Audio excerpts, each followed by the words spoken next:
ബിസിനസ്സുകാർ, രാഷ്ട്രീയക്കാർ, പ്രൊഫഷണൽസ് തുടങ്ങി ജീവിതത്തിന്റെ ഏതു മേഖലകളിൽ പ്രവർത്തിക്കുന്നവർക്കും വിജയിക്കുവാൻ ആവശ്യമായ തന്ത്രങ്ങൾ വിശദമാക്കുന്ന പുസ്തകമാണ് സിഇഒ എക്സലൻസ്.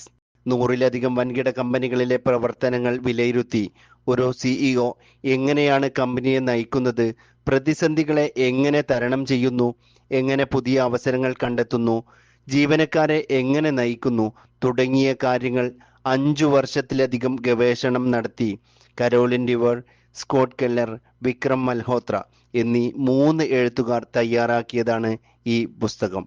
ഈ പുസ്തകത്തിൽ ഒളിപ്പിച്ചു വെച്ച വിജയരഹസ്യങ്ങൾ നമുക്ക് പരിശോധിക്കാം. ഒരു കമ്പനിയുടെ ഡയറക്ഷൻ സെറ്റ് ചെയ്യുക എന്നതാണ് ഒരു സിഇഒയുടെ ആദ്യത്തെ ചുമതല.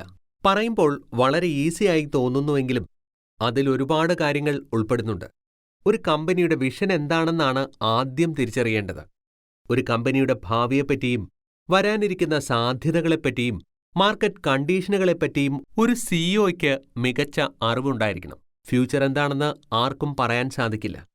പക്ഷേ റിസ്കുകൾ കുറയ്ക്കാനും മിസ്റ്റേക്കുകൾ വരാതിരിക്കാനുമുള്ള മുൻകരുതലുകൾ എടുക്കുവാനും പ്രാപ്തരായിരിക്കണം കമ്പനിയുടെ CEO. Netflix, Adobe, master card, Adidas തുടങ്ങിയ കമ്പനികളുടെ സിഇഒസ് എല്ലാം തന്നെ ഒരു കമ്പനിയുടെ വിഷൻ എന്തായിരിക്കണമെന്നും ഒരു ഓർഗനൈസേഷനിൽ എങ്ങനെ ശക്തമായ മാറ്റങ്ങൾ കൊണ്ടുവരാമെന്നും പരിശ്രമിച്ച് മുന്നോട്ട് നീങ്ങിയവരാണ്.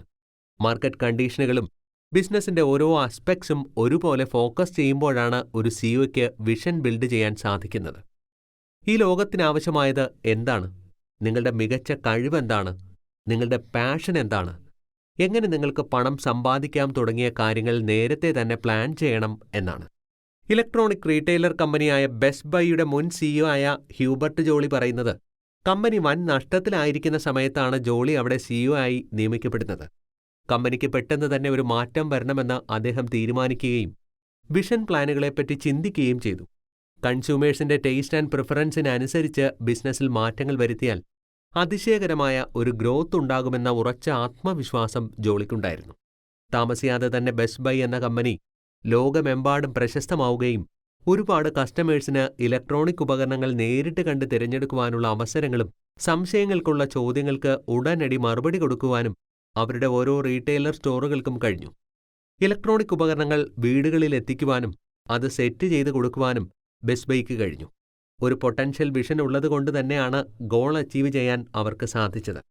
കസ്റ്റമേഴ്സിനെ മനസ്സിലാക്കുകയും അവർക്ക് വേണ്ട ആവശ്യങ്ങൾ നിറവേറ്റിക്കൊടുക്കുകയും ഹൈ ക്വാളിറ്റി പ്രോഡക്റ്റ് ഓരോ കസ്റ്റമേഴ്സിലും എത്തിക്കാൻ കഴിഞ്ഞതുമാണ് അവരുടെ വിഷൻ പ്ലാൻ കൊണ്ടുണ്ടായ ഏറ്റവും വലിയ നേട്ടം. ഇതേ അനുഭവം തന്നെയാണ് ഡാനിഷ് ഫാർമസ്യൂട്ടിക്കൽ കമ്പനിയായ നോവോ നോർഡിക്സിനുമുണ്ടായത്. കമ്പനിയുടെ മുൻ സിഇഒ ആയ ലാഷ് റോബിയൻ ആ ബിസിനസിന്റെ മികച്ച കഴിവുകൾ എന്താണെന്നും കൂടുതൽ കസ്റ്റമേഴ്സിനെ ആകർഷിക്കുവാനും മാർക്കറ്റിൽ പിടിച്ചു നിൽക്കാനുമുള്ള സ്ട്രാറ്റജികളും സെറ്റ് ചെയ്ത് ബിസിനസിനെ നിലനിർത്തി.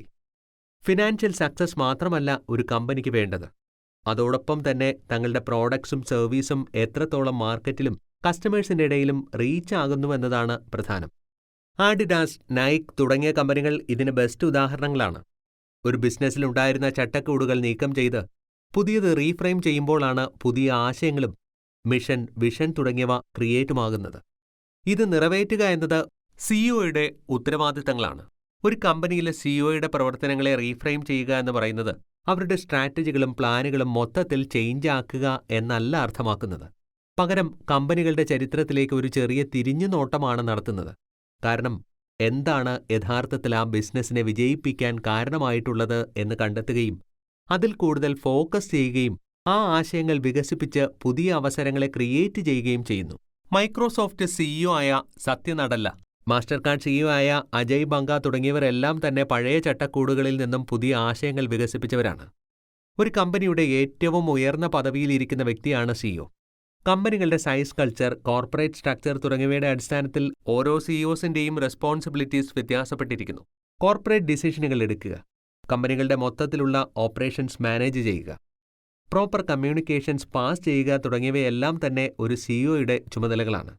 ഇത്തരം കാര്യങ്ങളിൽ പൂർണ്ണ ഉത്തരവാദിത്തത്തോടെ പ്രവർത്തിക്കണമെങ്കിൽ ഓരോ സിഇഒസും അവരുടെ വിഷൻ പ്ലാനുകൾ റീഫ്രെയിം ചെയ്യുന്നതോടൊപ്പം തന്നെ അവരുടെ മൈൻഡ് സെറ്റും ബോൾഡായിരിക്കണമെന്നാണ് റിസർച്ചിലൂടെ രചയിതാക്കൾ കണ്ടെത്തിയത്. പണത്തിൽ കൂടുതൽ ഫോക്കസ് ചെയ്യാതെ ശക്തമായ മാറ്റങ്ങൾ കൊണ്ടുവന്ന് മികച്ച ബിസിനസ് ഗ്രോത്ത് എങ്ങനെ നേടിയെടുക്കാമെന്നാണ് ഒരു ബെസ്റ്റ് സിഇഒ നോക്കേണ്ടത്. ഒരു വിഷൻ സെറ്റ് ചെയ്തു കഴിഞ്ഞാൽ ഉടൻ തന്നെ ഒരു സിഇഒയുടെ അടുത്ത ചലഞ്ചിങ് റെസ്പോൺസിബിലിറ്റിയാണ് ബോൾഡ് വിഷൻ എങ്ങനെ റിയാലിറ്റിയിലേക്ക് കൊണ്ടുവരാമെന്നത്. ഒരു ജാപ്പനീസ് പഴഞ്ചൊല്ല് പറയാം, ആക്ഷൻ ഇല്ലാതെ വിഷൻ എന്നത് ഒരു സ്വപ്നം മാത്രമാണ്. സ്വപ്നം സാക്ഷാത്കരിക്കാൻ ഒരു ബെസ്റ്റ് സിഇഒയ്ക്ക് എന്താണ് ചെയ്യാൻ കഴിയുന്നതെന്ന് നോക്കാം. ഏതൊരു കമ്പനിയുടെയും ഏറ്റവും ഉയർന്ന റാങ്കിലുള്ള എക്സിക്യൂട്ടീവാണ് സിഇഒ എന്ന് നമുക്കെല്ലാവർക്കും അറിയാം. ഒരു കമ്പനിയുടെ ടോപ്പ് ലെവൽ മാനേജ്മെന്റിന്റെ ഭാഗമായ സിഇഒയ്ക്കാണ് അവർ എടുക്കുന്ന എല്ലാ പ്രധാന തീരുമാനങ്ങളുടെയും ഉത്തരവാദിത്തം. കമ്പനിയുടെ മൊത്തത്തിലുള്ള പ്രതിച്ഛായയ്ക്കും വിജയത്തിനും പ്രധാന പങ്ക് വഹിക്കുന്നവരാണ് സിഇഒസ്. ബോർഡ് ഓഫ് ഡയറക്ടേഴ്സ് അല്ലെങ്കിൽ ഷെയർ ഹോൾഡേഴ്സാണ് ഒരു കമ്പനിയുടെ സിഇഒയെ തിരഞ്ഞെടുക്കുന്നത്. കമ്പനിയുടെ പുരോഗതിക്കും കമ്പനി ലക്ഷ്യങ്ങളിൽ പ്രവർത്തിക്കുന്നതിനും ബോർഡുമായും ആശയവിനിമയം നടത്തുന്നതും സിഇഒസ് ആണ്. ഏറ്റവും കൂടുതൽ ഉത്തരവാദിത്തങ്ങൾ നിറഞ്ഞ ഒരു പൊസിഷൻ ആയതുകൊണ്ട് തന്നെയാണ് അവരുടെ മൈൻഡ് സെറ്റും ബോൾഡായിരിക്കണമെന്ന് പറയുന്നത്. 2013 ആയപ്പോഴേക്കും ഏഷ്യയിലെ ഏറ്റവും മികച്ച ബാങ്കായി ഡെവലപ്മെന്റ് ബാങ്ക് ഓഫ് സിംഗപ്പൂർ അംഗീകരിക്കപ്പെട്ടു. ഡെവലപ്മെന്റ് ബാങ്ക് ഓഫ് സിംഗപ്പൂരിന്റെ ഏറ്റവും വലിയ സ്വപ്നമായിരുന്നു അത്. 2018 ന്യൂയോർക്ക് ആസ്ഥാനമായുള്ള ഗ്ലോബൽ ഫിനാൻസ് മാഗസീനിൽ ലോകത്തിലെ ഏറ്റവും മികച്ച ബാങ്കായി DBSനെ അംഗീകരിച്ചു. ഒരു കമ്പനിയുടെ വിഷൻ പ്ലാനുകളിൽ മാറ്റം വരുത്തുക എന്ന് പറയുമ്പോൾ ഒരൊറ്റ രാത്രി കൊണ്ട് സംഭവിക്കാൻ സാധ്യതയുള്ള ഒരു കാര്യമല്ല അത്. കമ്പനിയുടെ അൾട്ടിമേറ്റ് വിഷനിൽ എത്തുവാൻ ഘട്ടം ഘട്ടമായി ഒരുപാട് പ്രവർത്തനങ്ങൾ നടക്കേണ്ടതുണ്ട്. മറ്റൊരു ഉദാഹരണം പറയാം. ഏഷ്യയിലെ ഏറ്റവും സുരക്ഷിതമായ അല്ലെങ്കിൽ സിംഗപ്പൂരിലെ ഏറ്റവും വലിയ ബാങ്ക് എന്നറിയപ്പെടുന്നതാണ് DBS ബാങ്ക്. 2009 പീയൂഷ് ഗുപ്തയായിരുന്നു അതിന്റെ സിഇഒ. കസ്റ്റമർ സർവീസ് ക്വാളിറ്റിയിൽ ഏറ്റവും മോശം പ്രകടനം കാഴ്ചവെച്ച സിംഗപ്പൂരിലെ ബാങ്കുകളിൽ ഒന്നായിരുന്നു DBS ഗ്രൂപ്പ്. പക്ഷേ ഏഷ്യയിലേക്കും വച്ച് തന്നെ ഏറ്റവും ബെസ്റ്റ് ബാങ്കായി DBS ഗ്രൂപ്പ് മാറുമെന്ന് ആരും വിശ്വസിച്ചിരുന്നില്ല. DBS ഗ്രൂപ്പിനെ വീണ്ടെടുക്കുവാൻ വേണ്ടിയുള്ള ആത്മവിശ്വാസവും കപ്പാസിറ്റിയും അന്നുണ്ടായിരുന്നില്ല എന്നാണ് ഗുപ്ത പറയുന്നത്. എന്നിട്ടും ഒരു കളി കളിക്കാമെന്ന് സ്വയം വിചാരിച്ച് കളത്തിലേക്ക് ഇറങ്ങിയതാണ് അദ്ദേഹം. കൃത്യമായ വിഷൻ പ്ലാനുകൾ അദ്ദേഹത്തിന്റെ മനസ്സിലുണ്ടായിരുന്നു. അവിടെ അദ്ദേഹം ക്രിയേറ്റ് ചെയ്ത ഒരു ടാഗ് ലൈൻ ആയിരുന്നു ഏഷ്യൻ ബാങ്ക് ഓഫ് ചോയ്സ് എന്നത്. ബാങ്കിംഗ് ആഹ്ലാദഭരിതമാക്കുക എന്ന കാഴ്ചപ്പാട് പിന്തുടർന്ന് ഗുപ്ത മുന്നോട്ട് നീങ്ങി. ഇതിൽ നിന്നും നാം മനസ്സിലാക്കേണ്ടത് കൃത്യമായും വ്യക്തമായുമുള്ള ചട്ടക്കൂടുകളിൽ നിന്നും പ്രവർത്തിക്കാൻ സാധിക്കുമെങ്കിൽ അവിടെയാണ് ഒരു സിഇഒയുടെ വിജയം. മാറ്റങ്ങൾ അനിവാര്യമാണ്. മാർക്കറ്റ് കണ്ടീഷനുകളെ മുൻകൂട്ടി വിലയിരുത്തി അതിനനുസരിച്ച് പ്രവർത്തിക്കാൻ ഒരു സിഇഒയ്ക്ക് സാധിക്കണം. ഒരു കമ്പനിയുടെ സിഇഒ ബോൾഡ് ആയിരിക്കണമെന്ന് പറയുമ്പോൾ അതിന് വിഷൻ പ്ലാൻ ചെയ്യുക എന്നത് മാത്രമല്ല അർത്ഥമാക്കുന്നത്. പലതരത്തിലുള്ള സ്ട്രാറ്റജികൾ പ്ലാൻ ചെയ്യുന്നതും ഒരു സിഇഒയുടെ കർത്തവ്യമാണ്. ബോൾഡായ സ്ട്രാറ്റജിക് നീക്കങ്ങളാണ് ഒരു സിഇഒ എടുക്കേണ്ടത്. ഉദാഹരണത്തിന് മൈക്രോസോഫ്റ്റ് സിഇഒ ആയ സത്യ നദല്ലയുടെ കാര്യം തന്നെ എടുക്കാം. കമ്പനിയുടെ വിഷൻ റീഫ്രെയിം ചെയ്യുകയും ഓരോ സ്ട്രാറ്റജിക് പ്ലാനുകളിലൂടെ വിഷൻ റീക്രിയേറ്റ് ചെയ്യുകയും ചെയ്തു. ഓരോ വർഷം കഴിയുന്തോറും കമ്പനിയുടെ പ്രൊഡക്ടിവിറ്റി ഉയർന്നു വന്നു. ബിസിനസ് നെറ്റ്വർക്കിംഗ് പ്ലാറ്റ്ഫോമായ ലിങ്ക്ഡിൻ, ഗിറ്റ്ഹബ് തുടങ്ങിയവയുടെ സർവീസുകളെ പ്രോത്സാഹിപ്പിക്കുകയും ചെയ്തു. ക്ലൗഡ് സർവീസ്, ആർട്ടിഫിഷ്യൽ ഇന്റലിജൻസ് തുടങ്ങിയവയിലൂടെ കമ്പനിയുടെ ഇൻവെസ്റ്റ്മെന്റ് ഡബിൾ ആവുകയും ചെയ്തു. സത്യ നദല്ലയുടെ ഉറച്ച തീരുമാനങ്ങൾ മൈക്രോസോഫ്റ്റിന്റെ കൾച്ചർ തന്നെ മാറ്റുകയും ചെയ്തു. 2020 ആയപ്പോഴേക്കും മൈക്രോസോഫ്റ്റ് റവന്യൂ 60% ഉയർന്നു. മൈക്രോസോഫ്റ്റിന്റെ കാര്യം മാത്രമാണ് ഇപ്പോൾ പറഞ്ഞത്. അങ്ങനെ നിരവധി കമ്പനികളുടെ സിഇഒസുമായി നടത്തിയ പല ഇന്റർവ്യൂ സെഷനുകൾക്ക് ശേഷവും തങ്ങളുടെ റിസർച്ചുകളിലൂടെയും രചയിതാക്കൾ പ്രധാനമായും 5 സ്ട്രാറ്റജികൾ കണ്ടെത്തി. അതിൽ ആദ്യത്തേതാണ് buy and sell strategy. Market performance വിലയിരുത്തി ഷെയറുകളുടെ വിൽക്കൽ വാങ്ങൽ ഡീലുകൾ കാര്യക്ഷമമായി നടത്തുക എന്നതാണ് പ്രധാനപ്പെട്ട സ്ട്രാറ്റജി. അടുത്തതാണ് ഇൻവെസ്റ്റ്മെന്റ് സ്ട്രാറ്റജി. കമ്പനികളുടെ സുഗമമായ ഇൻവെസ്റ്റ്മെന്റ് ഡീലുകളുടെ സുഗമമായ നടത്തിപ്പിന് പ്രധാന പങ്ക് വഹിക്കുന്നവരാണ് സിഇഒസ്. ബിസിനസിന്റെ വളർച്ചയ്ക്ക് നിക്ഷേപങ്ങളുടെ പ്രാധാന്യം എന്താണെന്ന് മനസ്സിലാക്കി പ്രവർത്തിക്കുക എന്നതും സിഇഒസിന്റെ ചുമതലയാണ്. പ്രൊഡക്ടിവിറ്റി കൂട്ടുക എന്നതാണ് അടുത്ത സ്ട്രാറ്റജി. ബിസിനസ്സിലുണ്ടാകുന്ന കോസ്റ്റുകൾ കുറച്ചുകൊണ്ട് പ്രൊഡക്ടിവിറ്റി ഇംപ്രൂവ് ചെയ്യുമ്പോഴാണ് ഒരു ബിസിനസ് സക്സസ് ആകുന്നത്. ചിലവുകൾ ചുരുക്കുക, ഇന്റേണൽ ഗ്രോത്ത് വർദ്ധിപ്പിക്കുക, കസ്റ്റമർ ലോയൽറ്റി കൂട്ടുക തുടങ്ങിയവ കൃത്യമായി ഒരു സിഇഒ കൈകാര്യം ചെയ്യുമ്പോഴാണ് അവിടെ പ്രൊഡക്ടിവിറ്റി ഉണ്ടാകുന്നത്. മറ്റ് ബിസിനസ്സുകളിൽ നിന്നും വ്യത്യസ്തമായി പ്രവർത്തിക്കുക എന്നതാണ് അടുത്ത സ്ട്രാറ്റജി. മാറി ചിന്തിക്കുമ്പോഴാണ് കൂടുതൽ കസ്റ്റമേഴ്സും ബിസിനസ്സിലേക്ക് ആകർഷിക്കപ്പെടുന്നത്.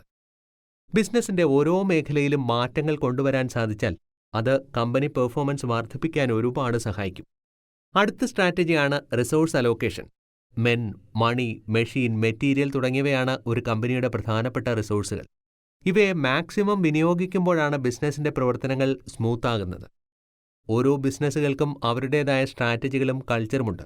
ഒരു കമ്പനി മറ്റുള്ളവരിൽ നിന്നും വ്യത്യസ്തമാവുക എന്ന് പറയുന്നത് ഓരോ കമ്പനികളുടെയും പെർഫോമൻസുകൾ, പ്രവർത്തന രീതി, റിസോഴ്സുകളെ എങ്ങനെ വേണ്ട വിധത്തിൽ വിനിയോഗിക്കുന്നു തുടങ്ങിയ കാര്യങ്ങളെ ആശ്രയിച്ചിരിക്കും. പക്ഷേ ഒരു സിഇഒ മറ്റ് കമ്പനികളിൽ നിന്നും വ്യത്യസ്തമാണെന്ന് പറയണമെങ്കിൽ അയാളുടെ സ്ട്രാറ്റജിക്കൽ മൂവ്മെന്റ് വളരെ പ്രാധാന്യമർഹിക്കുന്നതാണ്. പ്രധാനമായും ഫിനാൻഷ്യൽ പ്ലാനിംഗ് വളരെ കെയർഫുള്ളായി മാനേജ് ചെയ്യേണ്ടവയാണ്. അതിൽ എക്സ്പേർട്ടായിരിക്കണം ഓരോ സിഇഒസും. ബിസിനസിന്റെ ഓരോ ലെവലിലും പ്രവർത്തിക്കുന്ന എംപ്ലോയീസിനെ ആവശ്യമായ പരിശീലനങ്ങൾ നൽകി കാര്യക്ഷമമായി പ്രവർത്തിപ്പിക്കുക എന്നതാണ് ഒരു സിഇഒയുടെ മറ്റൊരു ഉത്തരവാദിത്തം. ഒരു സിഇഒ തന്റെ പ്രവർത്തനങ്ങളിൽ എത്ര ശക്തമാണെന്ന് പറഞ്ഞാലും എല്ലാ കാര്യങ്ങളും കൃത്യസമയത്ത് തന്നെ നടക്കണമെന്നില്ല. ബിസിനസ് വളരുന്നതിനനുസരിച്ച് ഉത്തരവാദിത്തങ്ങളും കൂടുന്നു. അതിനനുസരിച്ച് ഒരു സിഇഒ തന്റെ മൈൻഡ് സെറ്റും റെഡിയാക്കണം. ഉദാഹരണത്തിന് നെറ്റ്ഫ്ലിക്സിന്റെ സിഇഒ ആയ റീഡ് ഹേസ്റ്റിംഗ്സ് എന്താണ് പറയുന്നതെന്ന് നോക്കാം. 2011 ഉപഭോക്താക്കൾക്ക് സിനിമകൾ സ്വന്തം വീടുകളിലേക്ക് DVD ആയി മെയിൽ ചെയ്യുന്ന ഒരു ഓൺലൈൻ സബ്സ്ക്രിപ്ഷൻ ബിസിനസ് ആയിരുന്നു നെറ്റ്ഫ്ലിക്സിൻ്റേത്. അതിവേഗം വളരുന്ന ഒരു ഓൺലൈൻ ബിസിനസ് ആയിരുന്നു അത്. പക്ഷേ വർഷങ്ങൾ കഴിയുന്തോറും വിപണി മാറിക്കൊണ്ടിരിക്കുകയാണെന്ന സത്യം ഹേസ്റ്റിംഗ് മനസ്സിലാക്കി. ഭാവിയിൽ ഉപഭോക്താക്കൾക്ക് അവർക്ക് ഇഷ്ടപ്പെട്ട സിനിമകൾ ഇന്റർനെറ്റിലൂടെ വിതരണം ചെയ്യാൻ കഴിയണമെന്ന് സിഇഒ ആയ ഹേസ്റ്റിംഗ് മനസ്സിൽ കണ്ടു. പഴയ ബിസിനസ് നിലനിർത്തിക്കൊണ്ട് തന്നെ ഈ ആശയം നടപ്പിലാക്കാൻ അദ്ദേഹം തീരുമാനിച്ചു. DVDകൾ പഴയതുപോലെ തന്നെ ആവശ്യക്കാർക്ക് മെയിൽ വഴി അയക്കുകയും അതോടൊപ്പം തന്നെ അൺലിമിറ്റഡ് സ്ട്രീമിംഗ് പാക്കേജ് ഇന്റർനെറ്റ് വഴി വിതരണം ചെയ്യുകയും ചെയ്തു. ഇങ്ങനെ 2 സർവീസുകളായി തന്റെ ബിസിനസ്സിനെ അദ്ദേഹം വിഭജിച്ചു. പക്ഷേ അതോടൊപ്പം തന്നെ സബ്സ്ക്രൈബ് ചെയ്ത ഉപഭോക്താക്കൾക്ക് 60% വില വർധനവ് ഏർപ്പെടുത്തുകയും ചെയ്തു. അതോടെ കൂടുതൽ പേർ ഈ സേവനം സബ്സ്ക്രൈബ് ചെയ്യാൻ മടിച്ചു. കൂടാതെ ദശലക്ഷക്കണക്കിന് നെറ്റ്ഫ്ലിക്സ് ഉപഭോക്താക്കൾ ഇതിൽ നിന്നും പിന്മാറുകയും കമ്പനിയുടെ സ്റ്റോക്ക് വില 75% കുറയുകയും ചെയ്തു. പിന്നീടാണ് അദ്ദേഹം ചെയ്ത മിസ്റ്റേക്ക് ഹേസ്റ്റിംഗിന് മനസ്സിലായത്. ഉയർന്ന വില നിർണ്ണയവും മെമ്പർഷിപ്പ് പ്ലാനുകളിൽ മാറ്റം വരുത്തിയതും വലിയ തിരിച്ചടിയായി എന്ന് മനസ്സിലാക്കിയ അദ്ദേഹം ഉയർന്ന വിലയിൽ 2 വ്യത്യസ്ത സേവനങ്ങൾ ഒരുമിച്ച് ഉപഭോക്താവിന് ആവശ്യമില്ല എന്ന് കണ്ടെത്തി നെറ്റ്ഫ്ലിക്സ് എന്ന ഒരൊറ്റ സബ്സ്ക്രിപ്ഷൻ മോഡലിലേക്ക് മടങ്ങി. ഒരു സിഇഒയ്ക്ക് വേണ്ട ഏറ്റവും പ്രധാനപ്പെട്ട ക്വാളിറ്റിയാണ് ധൈര്യമെന്നത്. മികച്ച കഴിവ് പ്രകടിപ്പിക്കുന്ന ഒരുപാട് സിഇഒകൾക്കും ധൈര്യക്കുറവുള്ളതായി കാണപ്പെട്ടുവെന്നാണ് രചയിതാക്കൾ തങ്ങളുടെ റിസർച്ചുകളിലൂടെ പറയുന്നത്. ഒരു കമ്പനിയിൽ സിഇഒ തന്റെ ധൈര്യം പ്രകടിപ്പിക്കേണ്ട ഒരുപാട് സിറ്റുവേഷനുകളുണ്ട്. ഒന്നാമതായി, ഭാവിയിൽ നടക്കാൻ പോകുന്ന അൺയൂഷ്വലായ കാര്യങ്ങളെ എങ്ങനെ ധൈര്യത്തോടെ കൈകാര്യം ചെയ്യണമെന്ന് ഒരു സിഇഒയ്ക്ക് വ്യക്തമായ ധാരണ ഉണ്ടായിരിക്കണം. ലോകം ഓരോ ദിവസവും മാറിക്കൊണ്ടിരിക്കുകയാണ്. ടെക്നോളജി, കസ്റ്റമേഴ്സിന്റെ താൽപ്പര്യങ്ങൾ, പുതിയ കോമ്പറ്റീറ്റേഴ്സ്, മാർക്കറ്റിൽ വരാനിരിക്കുന്ന ഭീഷണികൾ തുടങ്ങി ഒരുപാട് മാറ്റങ്ങളാണ് സംഭവിച്ചുകൊണ്ടിരിക്കുന്നത്. ഇതിനെല്ലാം വേണ്ടി കൃത്യമായ ഒരു ട്രാക്ക് മെയിൻറ്റെയിൻ ചെയ്യേണ്ട ഉത്തരവാദിത്തം ഓരോ സിഇഒയ്ക്കും ഉണ്ട്. ട്രെൻഡുകൾ മാറുന്നതിനനുസരിച്ച് പുതിയ മാറ്റങ്ങൾ കൊണ്ടുവരണം. ഇതിന് ബെസ്റ്റ് ഉദാഹരണമാണ് American business എക്സിക്യൂട്ടീവായ Edward D Breen. നിരവധി കമ്പനികളുടെ സിഇഒ ആയി വർക്ക് ചെയ്ത അദ്ദേഹം ഫ്യൂച്ചർ ട്രെൻഡുകൾ മാറുന്നതിനനുസരിച്ച് തന്റെ കരിയറും അതിന്റെ കൂടെ ബിൽഡപ്പ് ചെയ്തു.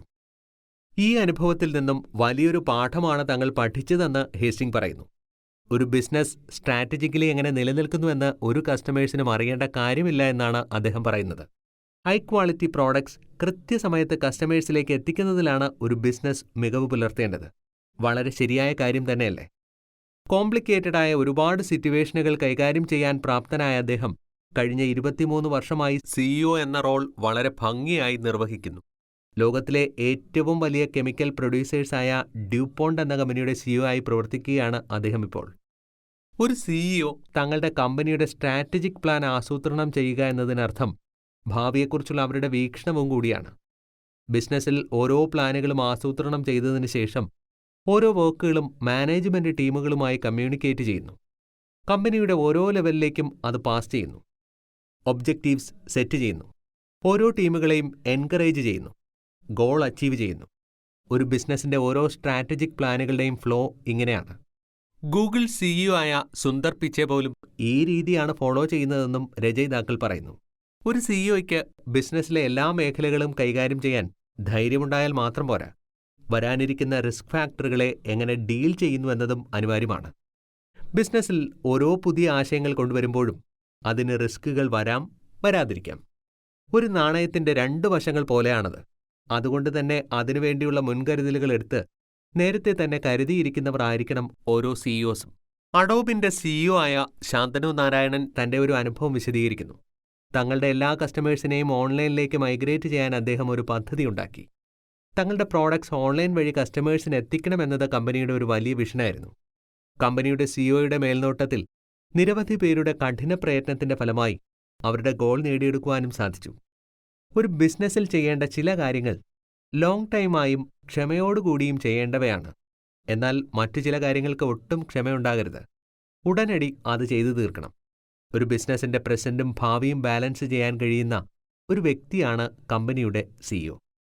ഒരു കമ്പനിയുടെ അതിശക്തമായ ഓരോ തീരുമാനങ്ങൾ എടുക്കുമ്പോഴും സിഇഒസ് തങ്ങളുടെ ഓണറിനെ പോലെ ചിന്തിക്കണം. ചില തീരുമാനങ്ങൾ കമ്പനിയുടെ നിലനിൽപ്പിനെയും ചില തീരുമാനങ്ങൾ കമ്പനിയുടെ തകർച്ചയ്ക്കും കാരണമാകാം. അതുകൊണ്ട് തന്നെ ഒരു സിഇഒയുടെ ചിന്തകൾക്ക് പോലും ബിസിനസ്സിൽ വലിയ ഇമ്പാക്റ്റ് വളർത്തിയെടുക്കുവാൻ സാധിക്കും. ഒരു സിഇഒയുടെ തീരുമാനങ്ങൾ എന്തുമാകട്ടെ, പക്ഷേ ആ തീരുമാനങ്ങൾ ബോർഡുമായും മാനേജ്മെന്റ് ടീമുമായും എംപ്ലോയീസുമായും ഡിസ്കസ് ചെയ്ത് അവയെ ഹാൻഡിൽ ചെയ്യാൻ ഒരു സിഇഒയ്ക്ക് കഴിയണം. ശക്തമായ പ്രകടനത്തിലൂടെ മികച്ച കഴിവുള്ള ഒരുപാട് സിഇഒസിനെ കൗൺസിൽ ചെയ്തവരാണ് നമ്മുടെ രചയിതാക്കളായ 3 പേരും. ഒരു കമ്പനിയിൽ സിഇഒയുടെ കാലാവധി കഴിഞ്ഞ് കുറച്ചു വർഷങ്ങൾക്ക് ശേഷം അവരുടെ പ്രചോദനം കുറയുകയും പെർഫോമൻസ് വളരെ കുറഞ്ഞതായും കാണപ്പെട്ടു. കമ്പനിയിൽ വലിയ സ്ട്രാറ്റജികൾ കൊണ്ടുവന്ന വ്യക്തി എന്ന പദവി ലഭിച്ച സിഇഒസ് പോലും പിന്നീട് അവരുടെ പെർഫോമൻസിലും കഴിവിലും സ്ഥിരതയില്ലാത്തവരായി മാറി. ഓരോ സ്റ്റാറ്റസുകൾ കൊണ്ടുവരുമ്പോഴും അവയ്ക്കൊരു നല്ല തുടക്കവും ഒരു നല്ല അവസാനവും ഉണ്ടായിരിക്കണം. പെർഫോമൻസിന്റെ ഓരോ ഘട്ടവും പൂർത്തിയാകുമ്പോൾ ആത്മവിശ്വാസം വളർത്തിയെടുക്കുകയും കൂടുതൽ മാറ്റത്തിനുള്ള ശേഷി സൃഷ്ടിക്കുകയും ചെയ്യണം. കമ്പനിയെ കൂടുതൽ വേഗത്തിൽ മുന്നോട്ട് കൊണ്ടുപോകുവാനുള്ള ധീരമായ നീക്കങ്ങളാണ് ഒരു സിഇഒയ്ക്ക് വേണ്ടത്. വലിയ നീക്കങ്ങൾക്കൊപ്പം വലിയ അപകട സാധ്യതയുമുണ്ട് എന്ന കാര്യം ഓർമ്മയിലുണ്ടായിരിക്കണം. റിസ്ക് ഉണ്ടാകുന്ന അവസ്ഥയിൽ ഏറ്റവും ഭീരുക്കളാകുന്നതാണ് ഏറ്റവും വലിയ അപകടം. ബിസിനസിന്റെ ഡയറക്ഷൻ സെറ്റ് ചെയ്തു കഴിഞ്ഞാൽ അതിനെ കൃത്യമായി രൂപപ്പെടുത്തുക എന്നതാണ് ഒരു സിഇഒയുടെ അടുത്ത ചുമതല. എത്രയൊക്കെ പദ്ധതികൾ ആസൂത്രണം ചെയ്താലും റിയാലിറ്റിയിലേക്ക് വരുമ്പോൾ പ്ലാൻ ചെയ്തതുപോലെ ആവില്ല കാര്യങ്ങളുടെ നീക്കം. പ്ലാനിംഗ് കൃത്യമായി നടക്കണമെങ്കിൽ പ്രധാനപ്പെട്ട 3 സ്ട്രാറ്റജികൾ കൃത്യമായി നിർവഹിക്കണമെന്നും തങ്ങളുടെ പഠനത്തിലൂടെയും റിസർച്ചിലൂടെയും രചയിതാക്കൾ പറയുന്നു. അതിൽ ഒന്നാമത്തെ സ്ട്രാറ്റജിയാണ് organisation culture, 2 organisation design, 3 talent management. ഇനി ഇതെന്താണെന്ന് വിശദമായി നോക്കാം. ഒരു മികച്ച ഓർഗനൈസേഷൻ കൾച്ചർ രൂപപ്പെടുത്തിയെടുക്കണമെങ്കിൽ ഒരു സിഇഒ കുറച്ച് കാര്യങ്ങളിൽ ശ്രദ്ധിക്കേണ്ടതുണ്ട്. ഒന്നാമതായി വർക്ക് എൻവയോൺമെന്റ് റീഷേപ്പ് ചെയ്യുക. രസകരമായ ഒരു ഉദാഹരണമാണ് രചയിതാക്കൾ പറയുന്നത്. നിങ്ങളൊരു മ്യൂസിക് ഇവന്റിന് പോകുന്നുവെന്നിരിക്കട്ടെ. ഒരു മ്യൂസിക് ഷോ നിങ്ങൾ ഒരുപാട് എൻജോയ് ചെയ്യുമ്പോൾ നിങ്ങൾ കൈകൾ ക്ലാപ്പ് ചെയ്ത് മ്യൂസിഷ്യനെ പ്രചോദിപ്പിക്കും, ശരിയല്ലേ? അതുപോലെ തന്നെ നിങ്ങൾ ഒരു സ്പോർട്ടിംഗ് ഇവന്റിന് പോകുമ്പോൾ നിങ്ങളുടെ ടീം ജയിച്ചാൽ നിങ്ങൾ ഒരുപാട് ആർപ്പ് വിളിക്കും, സന്തോഷം കൊണ്ട് തുള്ളിച്ചാടും. അതിനർത്ഥം നിങ്ങൾ ചേഞ്ചായി എന്നല്ല. നിങ്ങളുടെ ഫീലിംഗ്സ്, സ്വഭാവം എല്ലാം പഴയതുപോലെ തന്നെ. പക്ഷേ ചേഞ്ചായത് നിങ്ങളുടെ സിറ്റുവേഷനാണ്. അപ്പോൾ എംപ്ലോയീസിന്റെ വർക്ക് എൻവയോൺമെന്റ് ഷെയ്പ്പ് ചെയ്യുന്ന ഘടകങ്ങൾ എന്തൊക്കെയാണ്? സ്ട്രക്ചർ, പ്രോസസ്, സിസ്റ്റം, ഇൻസെന്റീവ്സ് തുടങ്ങി 4 കാര്യങ്ങളാണ് ഒരു ഓർഗനൈസേഷന്റെ വർക്ക് എൻവയോൺമെന്റ് ഷെയ്പ്പ് ചെയ്യാൻ സഹായിക്കുന്ന ഘടകങ്ങൾ. കമ്പനിയുടെ സിഇഒ മുതൽ എല്ലാ എംപ്ലോയീസും ഈ 4 ഘടകങ്ങളെപ്പറ്റി അവെയർ ആയിരിക്കണം. ഇവയെ ഫോമൽ മെക്കാനിസം എന്നാണ് അറിയപ്പെടുന്നത്. ഈ 4 ഫാക്ടേഴ്സ് ഉപയോഗിച്ച് ഒരു ബിസിനസ്സിൽ ഒരുപാട് മാറ്റങ്ങൾ കൊണ്ടുവരാൻ ഒരു സിഇഒയ്ക്ക് കഴിയണം. അടുത്തതായി ഒരു സിഇഒ മനസ്സിൽ വെക്കേണ്ട ഒരു കാര്യമെന്നത് തന്റെ ഓരോ ആക്ടിവിറ്റീസും ഒരു ബിസിനസ്സിന്റെ വളർച്ചയ്ക്ക് വേണ്ടി മാത്രമല്ല ഉപകാരപ്പെടുന്നത്, മറിച്ച് ഒരു സിഇഒയുടെ പേഴ്സണൽ ഗ്രോത്തിനും കൂടി ഉപകാരപ്പെടുന്നതാണ്. അതുകൊണ്ട് തന്നെ ഓരോ ആശയങ്ങളും മെസ്സേജുകളും ബിസിനസ്സിലേക്ക് പാസ് ചെയ്യുമ്പോൾ സിഇഒസ് അതീവ ശ്രദ്ധ പുലർത്തണം. ഒരു ഓർഗനൈസേഷന്റെ കൾച്ചർ ഷേപ്പ് ചെയ്യാൻ വലിയ അവസരമാണ് ഇത് ഒരുക്കിത്തരുന്നത്. അർത്ഥവത്തായ നടപടികൾ സ്വീകരിക്കുവാൻ തയ്യാറെടുക്കുന്നവരാണ് മികച്ച സിഇഒസ്. അവർ ചെയ്യുന്ന ചെറിയ കാര്യങ്ങൾക്ക് പോലും വലിയ ഇമ്പാക്റ്റ് ഉണ്ടാക്കുവാൻ ചിലപ്പോൾ സാധിച്ചേക്കും. ഉദാഹരണത്തിന് മക്ഡൊണാൾഡ്സിന്റെ ഫൗണ്ടറായ റേ ക്രോക്ക് പാർക്കിംഗ് ഏരിയയിൽ കിടന്ന മാലിന്യങ്ങൾ പെറുക്കിയെടുത്ത് അവരുടെ ബിസിനസ്സിന് വലിയ ഇമ്പാക്റ്റ് ഉണ്ടാക്കി. അതുപോലെ തന്നെ ഹ്യൂലറ്റ് പക്കാർഡ്സ് എന്റർപ്രൈസിന്റെ സഹസ്ഥാപകനായ ബിൽ ഹ്യൂലറ്റ് വിശ്വാസത്തിന്റെ പ്രാധാന്യത്തെ സൂചിപ്പിക്കാൻ മാനേജ്മെന്റും ഫ്രണ്ട്ലൈൻ സ്റ്റാഫുകളും തമ്മിലുള്ള അന്തരം കുറച്ചു. ഇത്തരം കാര്യങ്ങളെല്ലാം ഒരു ഓർഗനൈസേഷന്റെ കൾച്ചർ ചേഞ്ച് ആവാനും വലിയ ഇമ്പാക്റ്റ് ഉണ്ടാക്കാനും സഹായിക്കുന്നവയാണ്. അതുകൊണ്ട് തന്നെയാണ് ലോകത്തിലെ തന്നെ ബെസ്റ്റ് കമ്പനികളായി ഇവ ഇന്നും നിലനിൽക്കുന്നത്. അമേരിക്കൻ കമ്പനിയായ വാൾമാർട്ട് അവരുടെ ഓർഗനൈസേഷൻ കൾച്ചർ നിലനിർത്തുന്നത് മികച്ച കസ്റ്റമർ സർവീസ് നൽകിക്കൊണ്ടാണ്. എംപ്ലോയീസിന് മികച്ച പരിശീലനം നൽകിക്കൊണ്ടാണ് മൈക്രോസോഫ്റ്റ് സിഇഒ ആയ സത്യ നടല്ല അവരുടെ ഓർഗനൈസേഷൻ കൾച്ചർ നിലനിർത്തുന്നത്. ഇനി സിഇഒസ് ഉപയോഗിക്കുന്ന മറ്റൊരു ടൂളാണ് എംപ്ലോയീസിനോട് ചോദ്യങ്ങൾ ചോദിക്കുക എന്നുള്ളത്. ഉദാഹരണത്തിന് തായ്ലൻഡിലെ സിഎം സിമന്റ് ഗ്രൂപ്പിന്റെ സിഇഒ ആയ കാൻ ട്രക്ലൂൺ ഓർഗനൈസേഷൻ കൾച്ചർ ചേഞ്ച് ചെയ്യാൻ ഈ രീതിയായിരുന്നു ഉപയോഗിച്ചത്. ഇടയ്ക്കിടെ ഓരോ സൈറ്റുകൾ വിസിറ്റ് ചെയ്തിരുന്ന അദ്ദേഹം ഒരു ഷോപ്പ് ഫ്ലോറിന്റെ ഫോർമാനോട് പ്രോസസ്സും പ്രൊഡക്ടിവിറ്റിയും ഇംപ്രൂവ് ചെയ്യാൻ എന്തൊക്കെ ടെക്നിക്കുകളാണ് ഉപയോഗിക്കുന്നതെന്ന് ചോദിച്ചു. പെട്ടെന്നുള്ള ചോദ്യത്തിന് ഫോർമാന് ഒരു ഉത്തരം നൽകാനായില്ല. ബുദ്ധിസ്റ്റ് ഫിലോസഫിയിൽ വിശ്വാസമുണ്ടായിരുന്ന കാൻ ട്രക്ലൂൺ ഉടനടി ആ ഫോർമാന്റെ തോളിൽ തട്ടി അദ്ദേഹത്തെ ആശ്വസിപ്പിച്ചു. അടുത്ത തവണ അദ്ദേഹം അവിടെ വിസിറ്റ് ചെയ്തപ്പോൾ മികച്ച ഒരു ഉത്തരവുമായി ആ ഫോർമാനും ഷോപ്പ് ഫ്ലോറും റെഡിയായിരുന്നു. ഒരു ഓർഗനൈസേഷനിലെ എല്ലാ ലെവൽസിലും വർക്ക് ചെയ്യുന്ന എംപ്ലോയീസിനെ ഒരുപോലെ ട്രീറ്റ് ചെയ്യുന്നതും കൾച്ചർ ചേഞ്ചിന്റെ ഭാഗമാണ്. കാറ്റർപില്ലർ എന്ന കൺസ്ട്രക്ഷൻ കമ്പനിയുടെ മുൻ സിഇഒ ആയ ജിം ഓവൻസ് ഓർഗനൈസേഷൻ കൾച്ചറിനെ പറ്റി ഒരു സർവേ നടത്തി. അതിൽ പ്രധാനമായും കുറച്ച് ചോദ്യങ്ങൾ അദ്ദേഹം ഉന്നയിച്ചു. കമ്പനിയിലെ എംപ്ലോയീസ് എങ്ങനെയാണ് തങ്ങളുടെ ഗോൾ അച്ചീവ് ചെയ്യുന്നത്? കമ്പനിയുടെ വിഷൻ എന്താണെന്ന് അവർക്ക് മനസ്സിലായില്ലെങ്കിൽ എന്ത് സംഭവിക്കും? ഓരോ യൂണിറ്റും വിഷൻ അച്ചീവ് ചെയ്യാൻ എന്തൊക്കെ കോൺട്രിബ്യൂഷൻസ് ആണ് നൽകേണ്ടത്? മാനേജേഴ്സ് എല്ലാം എഫക്റ്റീവായി പ്രവർത്തിക്കുന്നുണ്ടോ? ഈ കാര്യങ്ങളെല്ലാം തന്നെ ആ സർവേയിൽ ഉൾപ്പെടുത്തിയിരുന്നു. 65% എംപ്ലോയീസിൽ നിന്നും പോസിറ്റീവ് ഫീഡ്ബാക്കാണ് ലഭിച്ചത്. പക്ഷേ അതിൽ ഓവൻസ് തൃപ്തനായില്ല. 90% പോസിറ്റീവ് ഫീഡ്ബാക്ക് പ്രതീക്ഷിച്ച അദ്ദേഹം ഓരോ വർഷം കൂടുന്തോറും കമ്പനിയുടെ പെർഫോമൻസിൽ മാറ്റങ്ങൾ വരുത്തി ഇംപ്രൂവ് ചെയ്ത് ഒരു ബെസ്റ്റ് കമ്പനിയാക്കി മാറ്റി. ഓർഗനൈസേഷൻ കൾച്ചറിന്റെ ഏറ്റവും ഫലപ്രദമായ ടൂളാണ് എംപ്ലോയി സർവേ. ഓരോ എംപ്ലോയീസിനും തങ്ങളുടെ ഒപ്പീനിയൻസ് എക്സ്പ്രസ് ചെയ്യാൻ കിട്ടിയ മികച്ച ഒരു അവസരമായിരുന്നു ഇത്. ഒരു കമ്പനിയിൽ എംപ്ലോയീസിന് ആവശ്യമായത് എന്താണെന്നും ആവശ്യമില്ലാത്തത് എന്താണെന്നും ഇത്തരം സർവേകളിലൂടെ മാനേജേഴ്സിന് ഈസിയായി മനസ്സിലാക്കാൻ സാധിക്കും. ഇത് മനസ്സിലാക്കി എംപ്ലോയീസിന്റെ അഭിപ്രായങ്ങൾ മാനിച്ച് മികച്ച രീതിയിൽ മുന്നോട്ടു പോകുവാൻ സിഇഒസിനും ഇത് വളരെ ഹെൽപ്ഫുള്ളാണ്. വ്യത്യസ്തമായ ഒരു ഓർഗനൈസേഷൻ കൾച്ചർ എക്കാലവും നിലനിർത്തിക്കൊണ്ടുപോകുവാൻ ഒരു സിഇഒയ്ക്ക് സാധിച്ചാൽ അത് അയാളുടെ വിജയമാണ്. ഒരു ഓർഗനൈസേഷനിൽ പോസിറ്റീവായ സ്ട്രോങ് ആയിട്ടുള്ള കൾച്ചർ നിലനിൽക്കുന്നുവെങ്കിൽ പോലും ഒളിഞ്ഞിരിക്കുന്ന ചില കാര്യങ്ങളുണ്ട്. അത് വലിയ വെല്ലുവിളികളാണ്. ഒരു ബിസിനസ്സിനെ പരിപോഷിപ്പിച്ച് ഏത് സമ്മർദ്ദത്തിലും പ്രവർത്തിപ്പിക്കാൻ റെഡിയായിരിക്കണം ഒരു സിഇഒ. കൾച്ചറൽ ചേഞ്ച് ബിസിനസ് പെർഫോമൻസിന് വലിയ മാറ്റവും വികസനവുമാണ് രൂപപ്പെടുത്തുന്നത്. അതിലേറ്റവും പ്രധാനമാണ് കമ്പനിയിലെ എംപ്ലോയീസ്. അവർക്ക് വർക്ക് ചെയ്യാനുള്ള ബിസിനസ് സാഹചര്യങ്ങൾ വേണ്ട വിധത്തിൽ ഒരു സിഇഒ ഒരുക്കിക്കൊടുക്കണം. ഒരു പോസിറ്റീവ് ആറ്റിറ്റ്യൂഡ് എംപ്ലോയീസിനോട് ഇടപഴകുമ്പോൾ സിഇഒ കൈവശമാക്കണം. അപ്പോഴാണ് എംപ്ലോയീസിന് തങ്ങളുടെ വർക്ക് എൻവയോൺമെന്റ് കൂടുതൽ കംഫർട്ടബിളായി തോന്നുകയും പ്രൊഡക്ടിവിറ്റി കൂടുകയും ചെയ്യുന്നത്. എംപ്ലോയി ടേൺ ഓവർ കുറയ്ക്കാനും ഇത് സഹായിക്കുന്നു. ഡിസിഷൻ മേക്കിംഗ് പ്രോസസ്സിൽ കമ്പനിയിലെ എംപ്ലോയീസിനെ കൂടി ഉൾപ്പെടുത്തുക. അവരുടെ അഭിപ്രായങ്ങളെയും നിർദ്ദേശങ്ങളെയും മാനിക്കുക. അവരെ മോട്ടിവേറ്റ് ചെയ്യുക. തീരുമാനങ്ങൾ എടുക്കാൻ അവർ കൂടി ഇൻവോൾവ് ആകുമ്പോൾ കമ്പനിയുടെ വിഷൻ പ്ലാനുകൾ നടപ്പിലാക്കാൻ കൂടുതൽ ഈസിയാകുന്നു. ഒരു ബിസിനസിന്റെ കൾച്ചർ പരസ്പരബന്ധിതമായ ലക്ഷ്യങ്ങൾ, റോളുകൾ, പ്രക്രിയകൾ, മൂല്യങ്ങൾ, ആശയവിനിമയ രീതികൾ, മനോഭാവങ്ങൾ, അനുമാനങ്ങൾ എന്നിവ ഉൾക്കൊള്ളുന്നവയാണ്. വ്യത്യസ്ത പശ്ചാത്തലങ്ങളിൽ നിന്നുള്ള വ്യക്തികൾ, വിദ്യാഭ്യാസ യോഗ്യതകൾ, താൽപ്പര്യങ്ങൾ, ധാരണകൾ എന്നിവ ഒത്തുചേരുകയും അവരുടെ കഴിവുകൾ ഒരുമിച്ചുപയോഗിച്ച് ലക്ഷ്യത്തിലേക്ക് ഒരുമിച്ച് നീങ്ങുമ്പോഴാണ് ഒരു ബിസിനസ് സക്സസ് ആകുന്നത്. ഒരു ഓർഗനൈസേഷന്റെ വിജയകരമായ പ്രവർത്തനം ഓരോ ജീവനക്കാരന്റെയും പരിശ്രമത്തെ ആശ്രയിച്ചിരിക്കുന്നു. ആവശ്യമുള്ള സമയപരിധിക്കുള്ളിൽ ചുമതലകൾ നിറവേറ്റുന്നതിന് ഓരോ വ്യക്തിയും തന്റെ കഴിവ് മികച്ച രീതിയിൽ സംഭാവന ചെയ്യണം. പക്ഷേ ഇവയെല്ലാം കൃത്യമായി ഒരു സിഇഒ നോക്കിക്കാണണം. ഓരോ ഓർഗനൈസേഷനും തനതായ പ്രവർത്തന ശൈലിയുണ്ട്. അതിനെയാണ് പലപ്പോഴും അതിന്റെ കൾച്ചർ എന്ന് വിളിക്കുന്നത്. ഒരു സംഘടനയുടെ വിശ്വാസങ്ങളും നയങ്ങളും തത്വങ്ങളുമാണ് അതിന്റെ സംസ്കാരത്തെ രൂപപ്പെടുത്തുന്നത്. ബിസിനസ് കൾച്ചർ ഒരിക്കലും സ്ഥിരമായിരിക്കില്ല. കാലം മാറുന്നതോടൊപ്പം അതും മാറുന്നു. മികച്ച പ്രകടനം പുറത്തെടുക്കുന്ന ജീവനക്കാരെ അഭിനന്ദിക്കുകയും പ്രതിഫലം നൽകുകയും പ്രമോഷനുകളും മറ്റു സൗകര്യങ്ങളും ഒരുക്കിക്കൊടുക്കുമ്പോഴും രൂപപ്പെടുന്നത് മറ്റൊരു ബിസിനസ് കൾച്ചറാണ്. ഒരു പുതിയ മാനേജ്മെന്റ്, ഒരു പുതിയ ടീം ലീഡർ അല്ലെങ്കിൽ ഒരു പുതിയ ബോസ് തുടങ്ങിയവർക്ക് ബിസിനസ്സിൽ ചില മാറ്റങ്ങൾ കൊണ്ടുവരാൻ അധികാരമുള്ളവരാണ്. എന്നാൽ വ്യക്തമായ പുതിയ ആശയങ്ങളുള്ള ഒരു എംപ്ലോയി അവ നടപ്പിലാക്കാൻ പരമാവധി ശ്രമിക്കുകയും ചെയ്യും. അതിനെയും മാനേജ്മെന്റ് കണക്കിലെടുക്കണം. ജീവനക്കാർ തനിക്കനുസരിച്ച് പ്രവർത്തിക്കണമെന്നാണ് ഓരോ സിഇഒസും ആഗ്രഹിക്കുന്നത്. അദ്ദേഹത്തിന്റെ പ്രവർത്തന ശൈലിയും പെരുമാറ്റവും തീർച്ചയായും ഓർഗനൈസേഷനിൽ മാറ്റം കൊണ്ടുവരും. സാമ്പത്തിക നഷ്ടം, ഉയർന്ന റിസ്ക്, വിപണിയിലെ ഏറ്റക്കുറച്ചിലുകൾ എന്നിവയും ബിസിനസിന്റെ തൊഴിൽ സംസ്കാരത്തിന് മാറ്റം കാരണമാകുന്നു.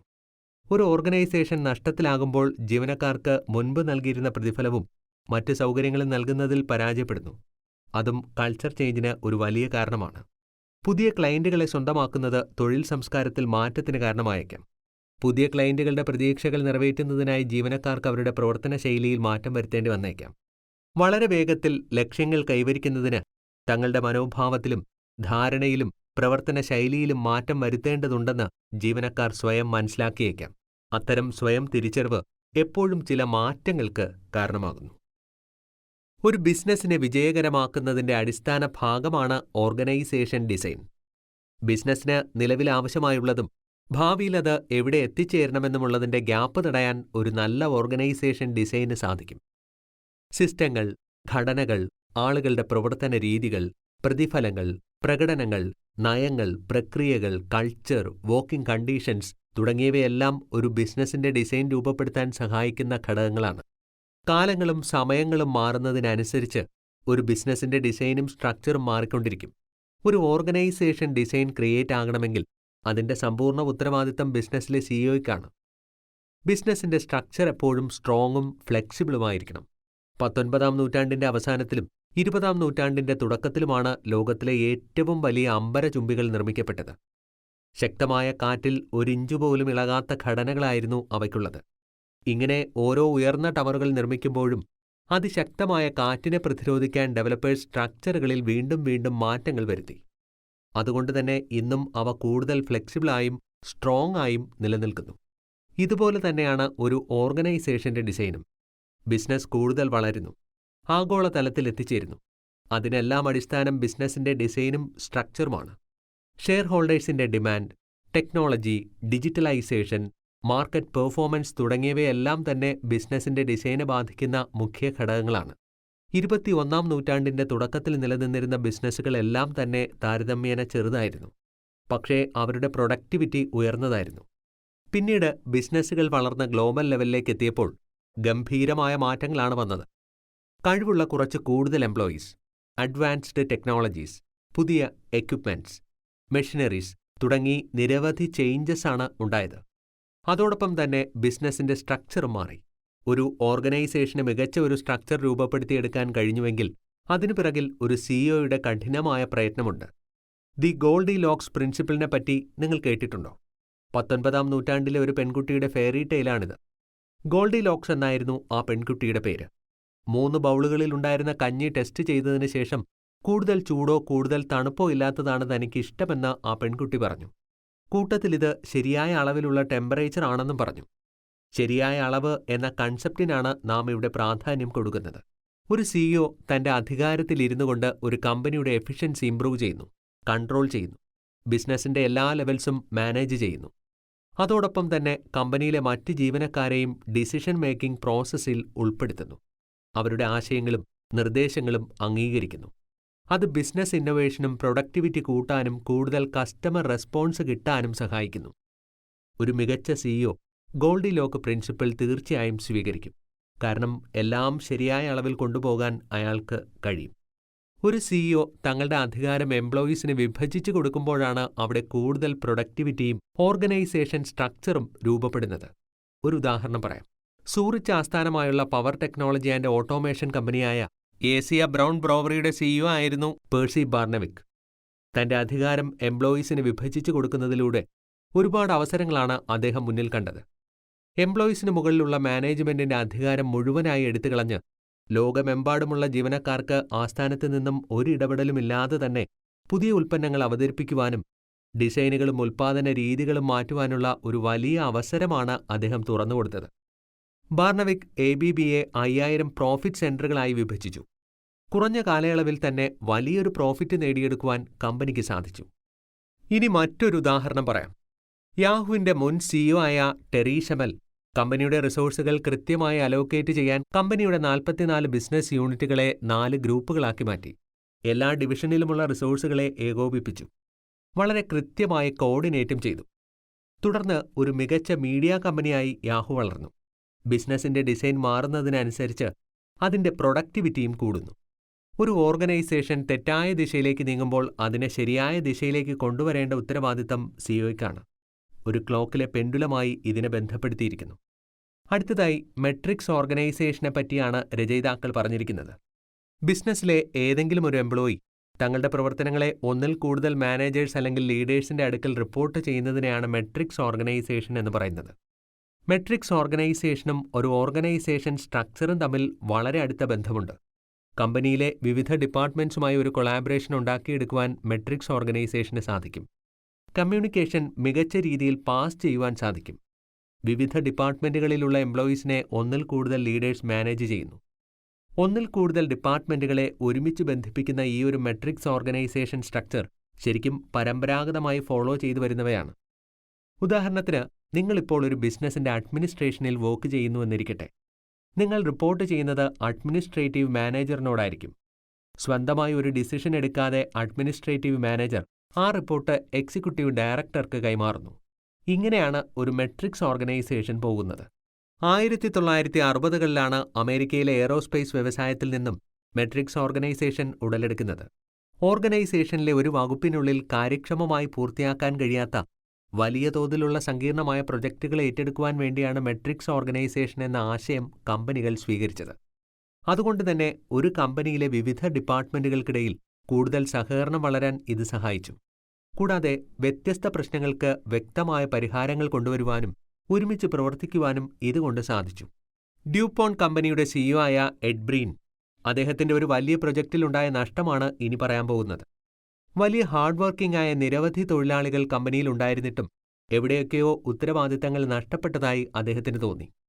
കമ്പനിയുടെ പ്രോഫിറ്റ് ആൻഡ് ലോസിനെ പറ്റി ചിന്തിക്കാതെ, ഇൻവെസ്റ്റ് ചെയ്ത ക്യാപിറ്റലിന്റെ റിട്ടേണിനെ പറ്റി ചിന്തിക്കാതെ കുറച്ച് എംപ്ലോയീസ് അവിടെയുള്ളതായി കണ്ടെത്തി. അദ്ദേഹത്തിന്റെ പുതിയ പ്രൊജക്റ്റായ എഥനോൾ പ്ലാന്റിന് $220 മില്യൺ പകരം ചെലവായത് $520 മില്യൺ. എന്നിട്ടും അത് മികച്ച രീതിയിൽ മുന്നോട്ട് കൊണ്ടുപോകുവാൻ സാധിച്ചില്ല. അപ്പോഴാണ് ചില എംപ്ലോയീസ് ഈ പ്രോഗ്രാമിൽ നിന്നും വിട്ടുനിൽക്കുന്നതായി കണ്ടെത്തിയത്. ഗ്രീൻ ഓരോരുത്തരോടും അതിനുള്ള കാരണങ്ങൾ തിരക്കി. പലതരത്തിലുള്ള അഭിപ്രായങ്ങൾ ലഭിച്ചുവെങ്കിലും പെട്ടെന്ന് തന്നെ അദ്ദേഹം കമ്പനിയെ റീഓർഗനൈസ് ചെയ്തു. 5 ബിസിനസ് യൂണിറ്റ് പ്രസിഡന്റുമാരെ തിരഞ്ഞെടുത്തു. ഡിസിഷൻ മേക്കിംഗ് അതോറിറ്റി പൂർണ്ണമായും അവർക്ക് കൈമാറി. Strategy, risk, capital allocation, talent തുടങ്ങിയവയിൽ കൂടുതൽ ഫോക്കസ് ചെയ്യാൻ അവരെ പരിശീലിപ്പിച്ചു. അങ്ങനെ ഓർഗനൈസേഷൻ സ്ട്രക്ചർ മൊത്തത്തിൽ ചേഞ്ച് ചെയ്തു. തങ്ങളുടെ ആക്ടിവിറ്റീസ് കമ്പനിയിലുള്ള ഏത് ഡിപ്പാർട്ട്മെന്റിലെ മാനേജറിനോടും തുറന്നു പറയുവാനുള്ള ഫ്രീഡം അദ്ദേഹം ഒരുക്കിക്കൊടുത്തു. പല ഡിപ്പാർട്ട്മെന്റുകളെ ഏകോപിപ്പിച്ചു. അങ്ങനെ ഒരു ബെസ്റ്റ് റിസൾട്ട് നേടിയെടുക്കുവാൻ സാധിച്ചു. അടുത്തതായി ടാലന്റ് മാനേജ്മെന്റ് എന്താണെന്ന് നോക്കാം. ഒരു കമ്പനിയിൽ എംപ്ലോയേഴ്സ് ജീവനക്കാരെ റിക്രൂട്ട് ചെയ്യുന്നു. അതിനുശേഷം അവർക്ക് ട്രെയിനിംഗ് നൽകി കൂടുതൽ പ്രൊഡക്റ്റീവ് ആക്കുന്നു.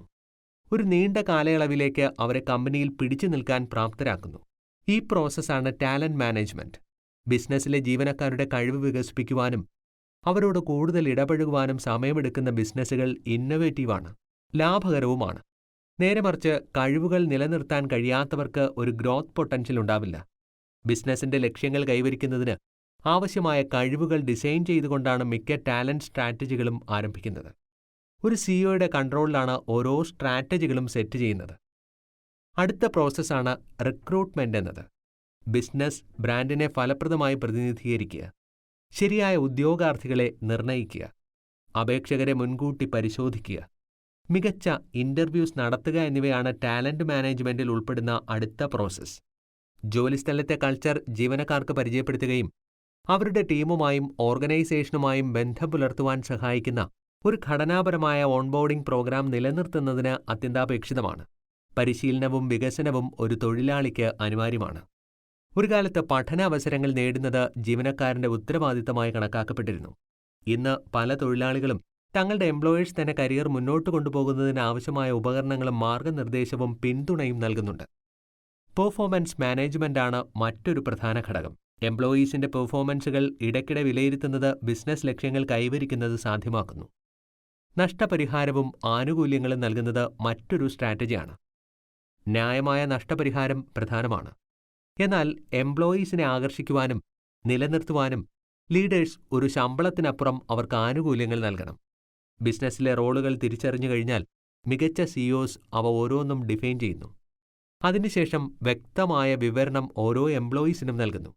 ഗോൾ അച്ചീവ് ചെയ്യാൻ അവരെ പ്രോത്സാഹിപ്പിക്കുന്നു. ബിസിനസ് വികസനവുമായി അറിവുകളും കഴിവുകളും ഒരു സിഇഒ മികച്ച രീതിയിൽ പ്രയോഗിക്കണം. ബിസിനസ്സിനോടുള്ള താൽപ്പര്യം, സ്മാർട്ട്നെസ്, ഫ്ലെക്സിബിലിറ്റി, റിസൾട്ട് ഓറിയന്റേഷൻ തുടങ്ങിയ ക്വാളിറ്റികൾ ഒരു സിഇഒ കൈവശം വച്ചിരിക്കണം. ശരിയായ ജീവനക്കാരെ ശരിയായ ടൈമിൽ ശരിയായ പൊസിഷനിൽ പ്ലേസ് ചെയ്യുക എന്നത് ഒരു സിഇഒയുടെ മേൽനോട്ടത്തിൽ നടക്കേണ്ട ഒന്നാണ്. അതോടൊപ്പം തന്നെ അവർക്ക് കോച്ചിംഗ്, ട്രെയിനിംഗ്, പെർഫോമൻസ് മാനേജ്മെന്റ് തുടങ്ങിയവയെല്ലാം കൃത്യസമയത്ത് കാര്യക്ഷമമായി നടക്കണം.